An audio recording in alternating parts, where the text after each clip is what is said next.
Si hubo un momento en el que internet entero se puso de acuerdo en algo, fue con una simple frase: One Punch Man está God, y no God en plan está entretenida mientras cenas, sino que hablamos de ese tipo de series que aparecen de la nada, te rompen la percepción de calidad y durante unos meses hacen que todo lo demás parezca hecho en PowerPoint. Porque sí, si fuiste fan del anime en 2015, seguramente recuerdas lo que se sentía ver esta cosa semanalmente. Era como si Madhouse hubiese dicho: ¿sabéis qué? Vamos a humillar a toda la industria durante 12 episodios seguidos, y lo hicieron de muy buena manera. Porque One Punch Man no era solo un anime con buena animación, eso sería reducirlo muchísimo. Había amor, había hambre y había directores que parecían poseídos por el espíritu de un chaval que acababa de descubrir Sakuga Borough a las 3 de la mañana. Cada pelea era un evento, cada frame parecía dibujado por alguien al que le acababan de decir que si no animaba bien le explotaban la casa, y claro, luego llegó la temporada 2 y madre mía la temporada 2. No mames, qué asco. Y ya si hablamos de la temporada 3 nos quedamos cortos.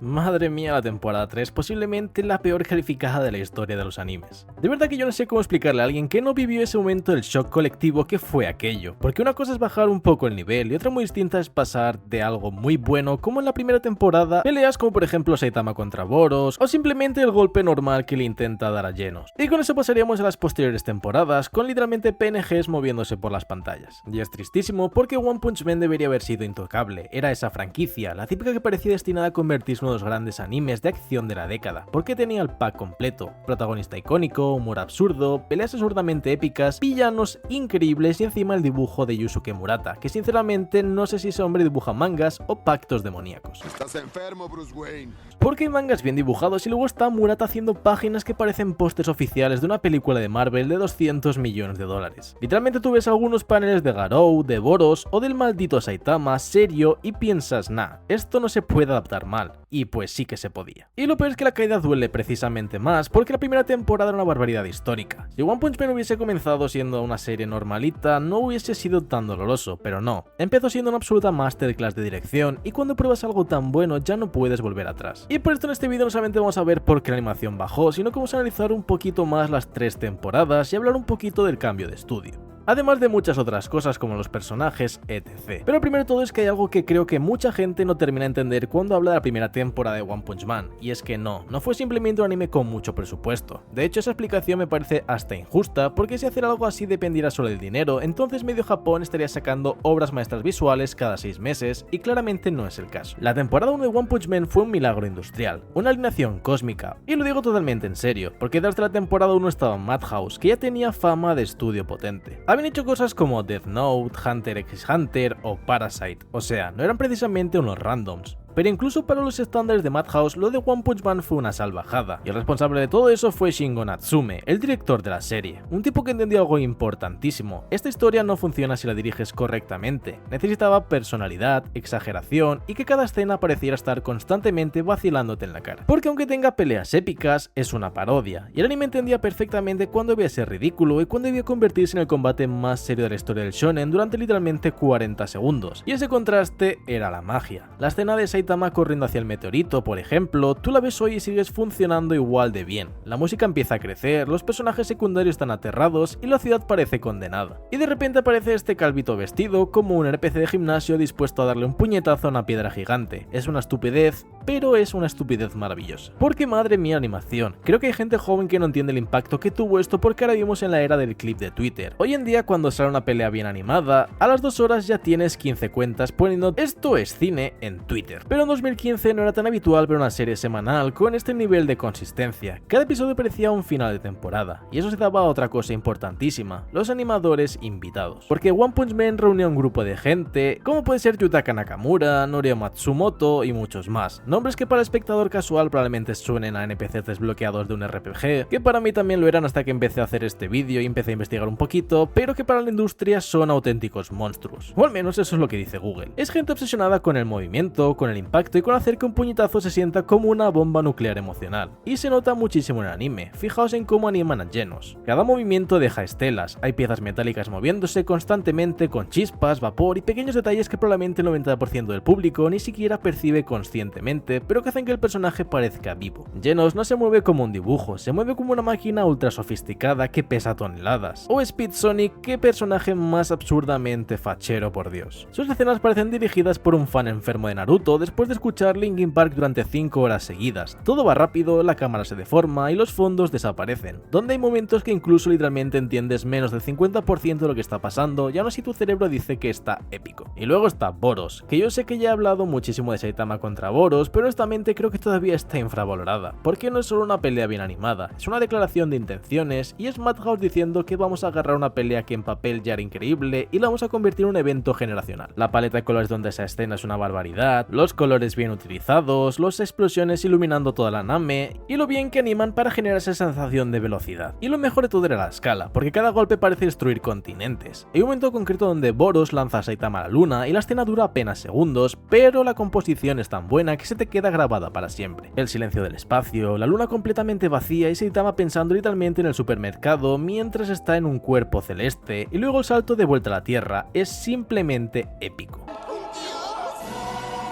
Y aquí viene la tragedia, porque la temporada 1 puso el listón tan absurdamente alto que en realidad estaba condenando el futuro de la serie, porque después de ver algo así el público ya no iba a aceptar una adaptación correcta. No bastaba con que las peleas estuvieran bien, One Punch Man necesitaba verse espectacular, necesitaba verse como un evento visual constante. Creo que la industria no entendió eso, pensaron que la gente veía One Punch Man por los chistes, por Saitama derrotando enemigos de un golpe y por los memes, pero no, la gente se enamoró porque la serie convertía cada escena en algo especial, incluso conversaciones normales tenían una dirección increíble. Y es por eso que la caída posterior dolió tanto, porque no perdimos solo calidad, sino que perdimos pasión. Y aquí pasó el momento que convirtió One Punch Man en el equivalente anime de Éramos Felices y no lo sabíamos, porque después de años esperando la continuación de una de las series más importantes de la década, después de memes, hype, edits, teorías y gente viendo la pelea de Boros en YouTube, literalmente en bucle, llega la temporada 2 y el fandom entero siente el equivalente emocional a morder un nugget y descubrir que sigue congelado por dentro. ¿Qué le pasó a mi puchamón? Porque vaya desastre, y lo peor es que la caída no fue instantánea en plan esto es horrible desde el primer segundo. Sentías que había bajado la calidad, pero tampoco creías que estaba tan mal. El verdadero golpe cayó en la temporada 3. ¡Ay, porquerías! ¿Por qué?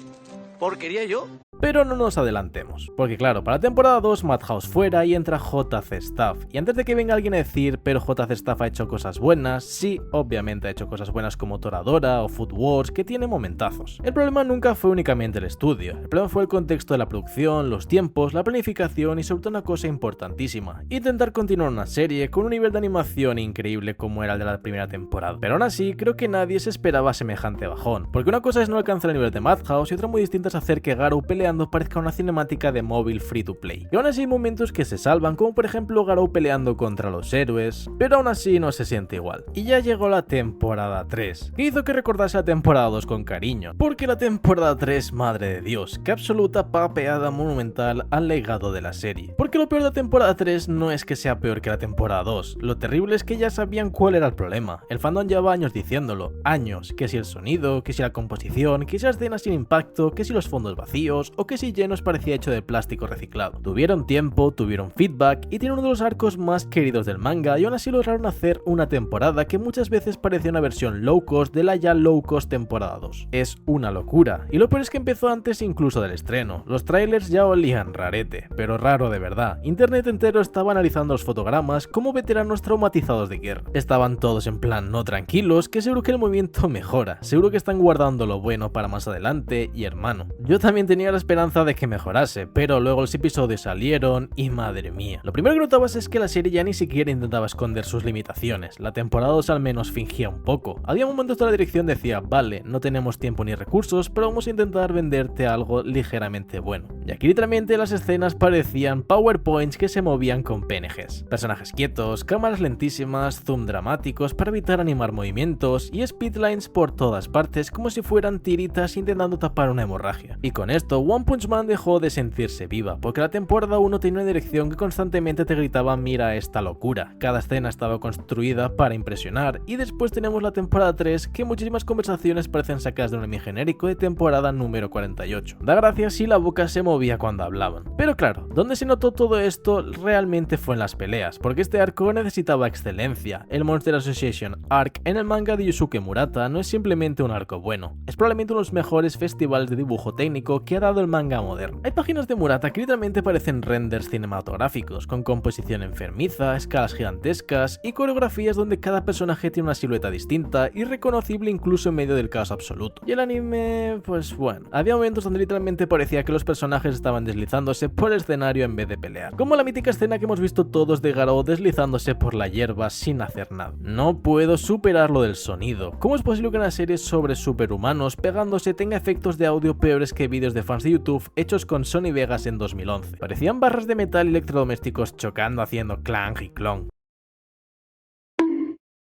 Y eso destruye completamente la percepción del impacto. Un puñetazo tiene que sentirse pesado, tiene que transmitir violencia, y en la temporada 1 cada golpe parecía romper la atmósfera, y aquí muchas veces parecía que estaban golpeando una barra metálica con una cuchara gigante. Y sinceramente la mayor víctima de todo esto fue Garou, pobre Garou, porque es un personaje que me parece increíble, pero necesitaba una adaptación salvaje para él. Garou no es solo el rival edgy, es un tipo con mucho movimiento, agresividad constante, un personaje que en el manga parece estar evolucionando frame a frame como un monstruo improvisado por la naturaleza, y Murata dibuja a Garou como si fuese una criatura imposible. El pelo creciendo como una maldición, las poses completamente antinaturales, los ojos desorbitados y el cuerpo deformándose entre golpes. Es una absoluta maravilla visual. Y el anime le quitó el aura, así de simple. Muchos de sus mejores peleas en la temporada 3 parecían quedarse siempre a medio gas, como si estuvieras viendo una versión censurada de algo mucho más épico. Y lo peor es que se notaba muchísimo cuando el equipo intentaba hacer algo especial, porque durante 10 segundos la calidad subía un poquito y luego volvías a planos estáticos. Y obviamente internet reaccionó como debía reaccionar, tweets con 100.000 likes diciendo cómo pasamos de esto a esto. Y One Punch Man se convirtió definitivamente en el ejemplo definitivo de potencial desperdiciado. La conversación ya ni siquiera giraba alrededor de la historia, nadie hablaba de los temas del arco, nadie hablaba del desarrollo de personajes, todo era sobre la producción, la animación y la decepción que sentían con esta. Y lo peor de todo es que la temporada 3 tenía que tener momentos que deberían haber roto internet, momentos históricos del manga que en manos de un equipo inspirado habrían sido legendarios. Pero parecía que ya la industria había aceptado que nunca volverían a alcanzar el nivel de la primera temporada y simplemente dijeron que vamos a dejar morir la serie. Y ahora vamos a hablar de un personaje que le afectó mucho, porque hay personajes que son buenos, personajes que son icónicos y luego están esos personajes que aparecen una vez cada muchos años, y Garou era uno de esos, porque desde el primer segundo que aparece en One Punch Man notas algo distinto, tiene presencia, aura y ese tipo de energía que hace que aunque esté simplemente caminando por una calle, parezca que el opening debería empezar a sonar de fondo. Y eso es importante porque aunque One Punch Man sea una parodia, necesitaba un personaje así, necesitaba alguien capaz de romper el equilibrio absurdo, porque Saitama funciona precisamente porque nadie puede seguir el ritmo emocional. Todos viven un shonen épico y él está mentalmente en el Mercadona pensando en ofertas de carne picada. Tú me hubieras dicho siempre la verdad.